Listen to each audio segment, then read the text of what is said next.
In fourth grade reading and social studies, we launched into a research country project. So the boys were allowed to choose any country around the world besides the United States.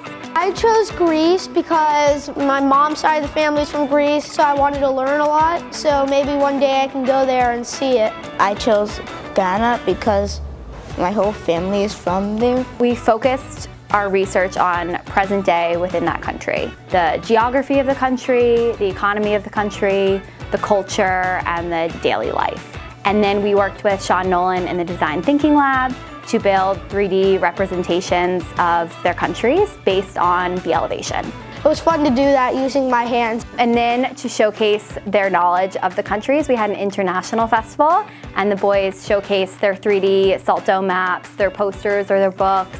Some kids brought in artifacts or pictures or little food items from their country, and then parents were invited to explore. It was kind of like a fair, similar to Taste of Landon, where they kind of went around to different tables. It was really cool, like showing everybody how much we worked on it. I loved when people would come up and ask us questions. I think my dad liked it a lot.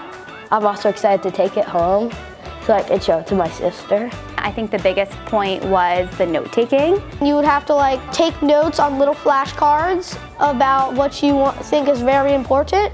You would make a main sentence for it to start off the paragraph and write the rest of the notes that you had on the note cards. Eventually, next year in middle school, they're going to be reading longer passages that require them to just annotate and analyze and take out the most important information. To start that at this level and in smaller sections will be really important for them as they go up.